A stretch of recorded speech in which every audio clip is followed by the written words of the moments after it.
Hi there, welcome to this video where we're going to be making a set of identical wing ribs for a Balsa aeroplane, and we're going to be making ribs that are identical but consistent and uniform so that we get a really nice straight and true wing just like we need for a good flying aeroplane. Okay, so we've got our plans, we know what we want to build, and we can see that we've got a number of identical ribs here that we need to make.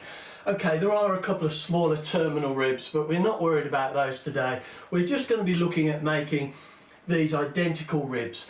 And for this build here, we're going to need 20 ribs. So what we need to do is we need to look at the plans, find a profile, and we've got a side profile here of the rib that we need to produce to build this wing. So what we need to do is get a copy of that somehow. We can either photocopy it, print it out, or if we want we can use tracing paper and just put it over and draw around it. But once we've got this copy, we need to cut it out fairly roughly, just giving a little bit of excess around the rib. We don't want to be too close. And then we need to stick this to some plywood. Now I generally use something like 1/8, 3.5mm plywood, something like that. I don't like doing this with really thin ply because when we're sanding the ribs, which you'll see later, then we can actually wear down the profiles quite quickly, which we don't want to do. We want something that's a little bit more resilient, so a little bit thicker timber. So we stick the profile we've got onto the plywood, and we can then wait for that to dry, and then we can cut that out and we can produce this template. So we've got the pattern stuck on to the plywood there. Once we've got that and we're happy that we've got it the correct size, sanded it, got it really nice and smooth, just how we want it, we need to make a second one. So again, I put this against the plywood, I draw around it, cut it generously, and then before I start sanding it, you can see there's a couple of holes here. I just stick bolts through, bolt these together, and then sand these as a whole. So I get them exactly the same. There's no variation, and bolting them together and sanding them really does the trick with that. So once we've got two identical templates, we can start making blanks that we can bolt between these two plywood templates to start making the ribs. And for that we'll need some longer pieces of threaded rod, which I've got just here, and we can bolt the whole lot together and start to sand them. So now what we'll do is we'll have a look at the process of just cutting out the blanks using the templates that we've made. Okay, well I've got my balsa. This is 3/32, and it's kind of a medium balsa, so it's not too hard, it's not too soft. And what I'm going to do is I'm going to get my template and I'm just going to put that onto the balsa, and I'm going to be a little bit generous, so leave about 1mm, just under 1/16 of an inch around the edge of this when I cut it. And I find that giving just a little bit of leeway like that makes it easier when you come to bolt these all together, because if you get one that's not quite totally lined up, you've still got room to sand it down and make a good rib out of it with your rib sandwich. So we're just cutting round, like I say, just a little bit generously. So there we go, and if we hold that up, we can see we've got one blank there, which is just slightly bigger than our template. So what we need to do now is we need to get another 20 of these done and then start to bolt them together. Right, well, I've now got all of my blanks cut out, and I've actually done 21, so if I have a slip with one of them, I've got a spare one. And the balsa just worked out that I thought I might as well cut that last one rather than leave just a thin strip. And you can see there's not much scrap, there's not much wastage here out of two 4" by, I think they're 36" sheets of balsa, so that's quite good. Always good to minimise your waste. Now we're going to get this as a sandwich now, And the way you do that is, there's two different ways essentially. You can put them on the bench drill and drill them all through in one go. I don't like doing that because I find I get better results by doing them individually and making sure they're lined up with the actual template themselves, rather than drilling them through and finding I've got one or two that are just set slightly out of line and they're not high enough perhaps to meet the top of the template. So this is how I'm going to do it. So I do these individually, and if I just take the template, I take the blank and I just put it on top. I make sure that there's plenty of room around it. Like I said, I cut these with about 1/16 to spare, maybe a little bit less, and I just put the holes in using this hand drill. And then once we've got the two holes, I just thread them onto the rods that are waiting on the other rib template.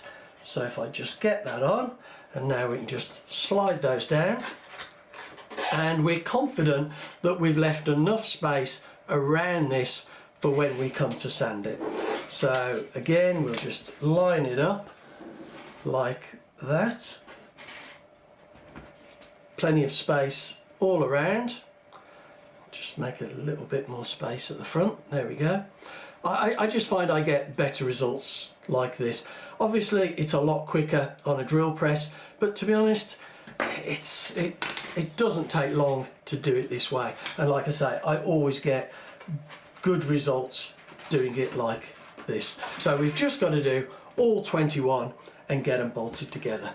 Right, we've now got all 21 of these ribs drilled and on the threaded rod, and we've put the final template on, and we're just going to tighten these up now, and so it holds them all together. We don't want to tighten them too much because if we do, it will make them splay out at the ends.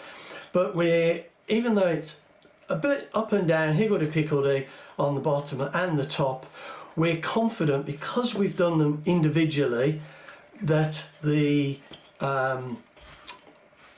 ribs have got enough excess, top and bottom, front and back, for these to be planed and sanded, so we've got some nice rib templates. Now you can see here there's a little bit of movement like that, so we just need to make sure that we're getting these nice and square when we tighten them up.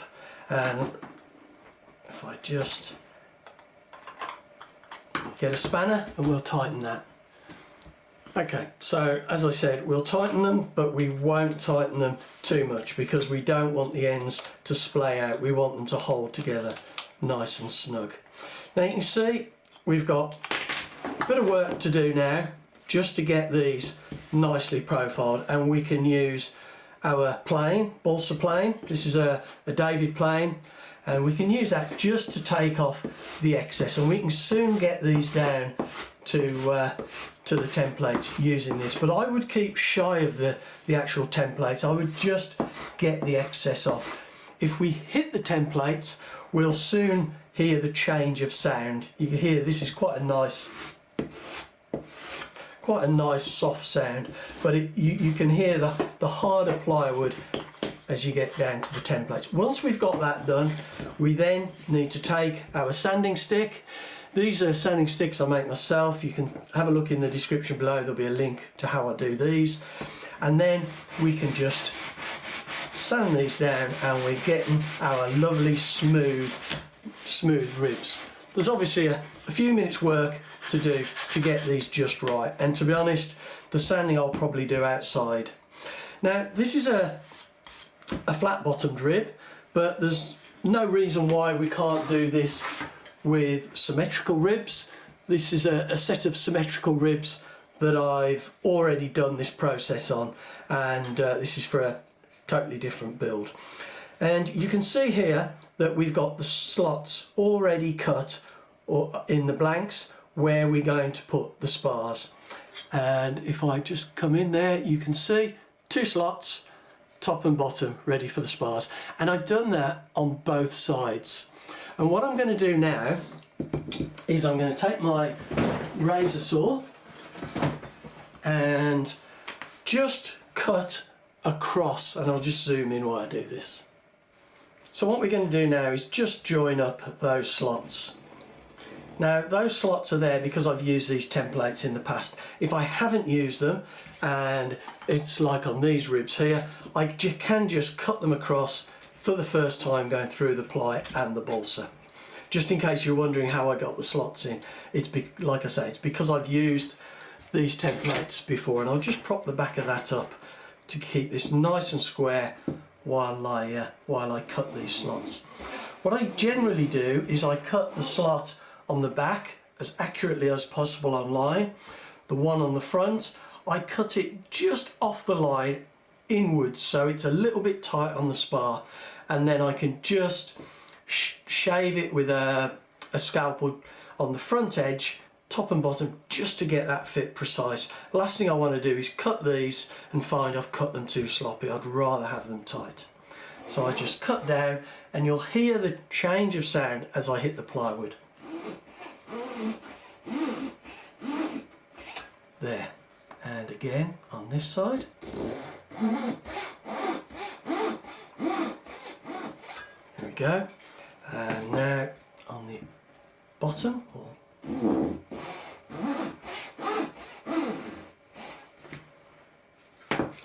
And once we've got these slots out, the ribs are ready to come apart,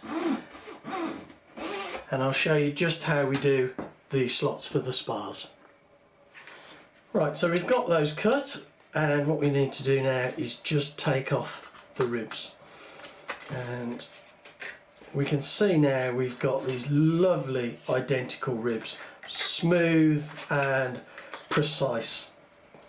So what we need to do now is we got some 1/4 inch hard balsa for the spars, and I'm just lining that up like that with that top edge. And let me just zoom in a little bit. So I line that up with the top edge. I can just see the bottom of the slots.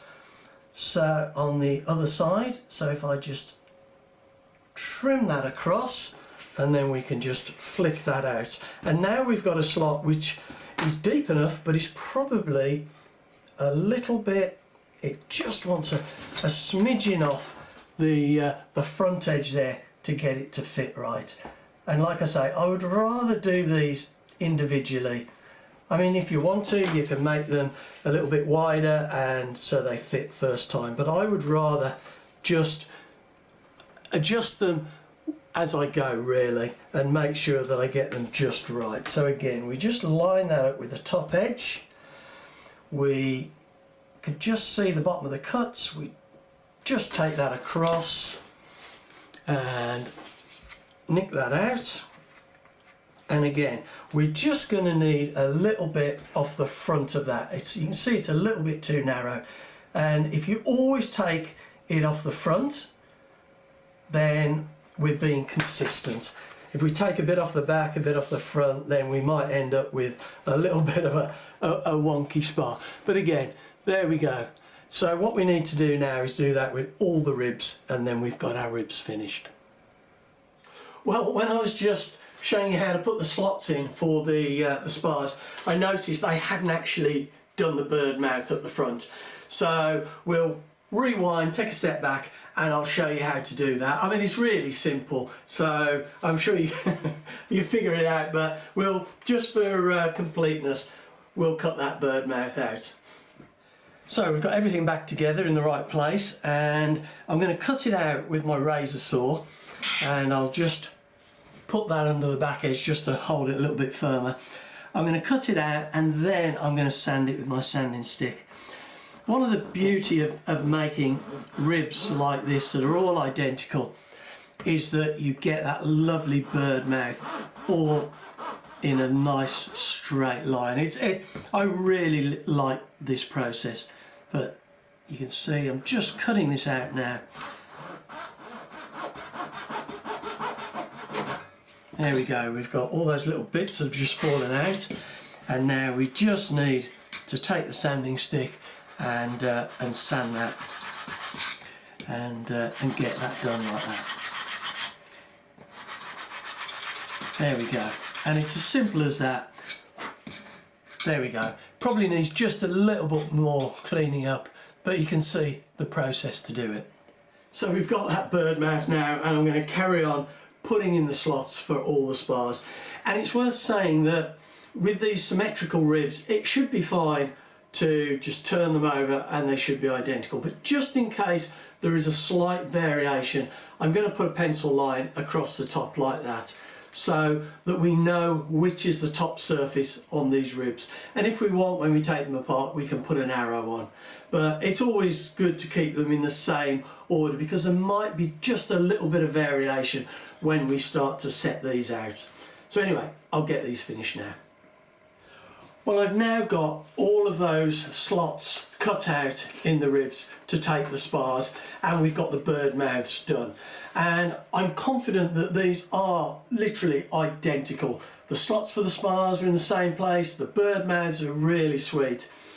And we've also got the blanks that we can use again if we decide to build this again. And this is for a combat wing, so who knows, we probably will need to build one at some point.